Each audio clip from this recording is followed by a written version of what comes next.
Hello everyone, welcome to Bindu's world. అందరు ఎలా ఉన్నారండి?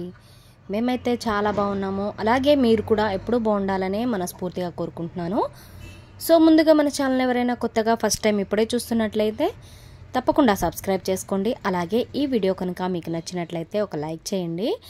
సో ఈరోజు శనివారం రోజు వెంకటేశ్వర స్వామి పూజ అయితే చేసుకున్నామన్నమాట ఇంట్లో. సో అదే రోజు మాకు అయ్యప్ప స్వామి ప్రసాదం అనమాట శబరిమల నుంచి వచ్చింది.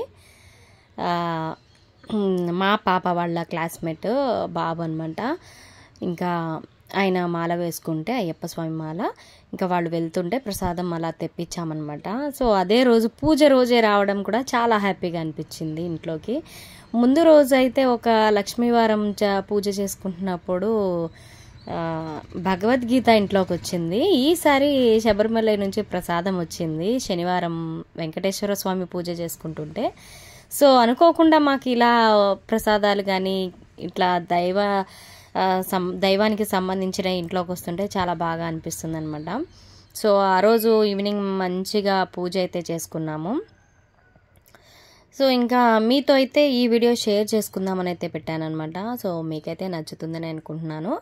సో మంచిగా ఫ్లవర్స్తో నీట్గా మంచి మంచి పువ్వులు తీసుకొచ్చి మంచిగా డెకరేట్ చేసుకున్నాను స్వామివారి విగ్రహాన్ని. అలాగే తులసి ఆకులు పువ్వులతో పూజ అయితే చేసుకున్నాము. మంచిగా కొబ్బరికాయలు కొట్టుకున్నాము. చాలా ప్రశాంతంగా అయితే అనిపిస్తుంది అనమాట. విచిత్రం ఏంటంటే మా ఇంట్లో ఎప్పుడు గోలగోలగా ఉంటుంది. పిల్లలు ఒకటే అల్లరి చేస్తారు. చెప్పాలంటే వెంకటేశ్వర స్వామి పూజ ఇంట్లో చేసుకుంటూ ఉంటే కొంచెం ఇంట్లో చిరాకు పిల్లల అల్లరి కానీ అవి తగ్గుతాయని నేను విన్నాను.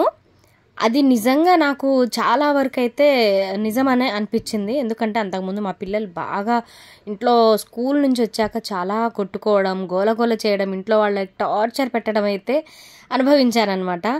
అలాంటిది ఒక 2-3 టైమ్స్ వెంకటేశ్వర స్వామి పూజ ఇలా చేసుకుంటుంటే ఈ ధనుర్మాసంలో చాలా కూల్గా అయిపోయింది వాతావరణం. ఇల్లంతా చాలా వరకు పిల్లల అల్లరి తగ్గింది. అంతకుముందు ఎటైనా గుళ్ళకి వెళ్దాము అంటే పిల్లలు అంత ఆసక్తి చూపించేవాళ్ళు కాదనమాట రావడానికి. ఇప్పుడు మాత్రం ఇటు వెళ్దాము, అక్కడికి వెళ్దాం, ఇక్కడికి వెళ్దాం, టెంపుల్స్కి వెళ్దాము అని అంటుంటే కామ్గా ఓకే అని చెప్పేస్తున్నారు. అది ఒకటి నేను అబ్జర్వ్ చేశాను అనమాట. సో ఇంకా ప్రసాదంలోకి అయితే ఎలాగో అయ్యప్ప స్వామి ప్రసాదం వచ్చింది. అలాగే కొబ్బరికాయ కొట్టుకున్నాము, అరటి పండ్లు తెచ్చుకున్నాను. ఇంకా నీట్గా పూజ అయితే చేసుకున్న తర్వాత ఇలా కూర్చొని ప్రసాదం అయితే తిన్నామన్నమాట. సో అది మా పూజా విధానం అలా జరిగింది. ఆ రోజుకైతే చాలా బాగా అనిపించింది. సో మీకు కూడా మాతో పాటు ఈ వీడియో మీకు కూడా నచ్చినట్లయితే తప్పకుండా ఒక లైక్ చేసి మన ఛానల్ని అయితే సబ్స్క్రైబ్ చేసుకోండి. అలాగే మంచి మంచి పూజా videos, shopping videos, all type of videos అయితే మన ఛానల్లో ఉన్నాయి. విలేజ్ వీడియోస్ కూడా ఉంటాయన్నమాట. ఒకసారి వెళ్ళి విజిట్ చేయండి. నెక్స్ట్ వీడియోలో మళ్ళీ కలుస్తాను. బాయ్.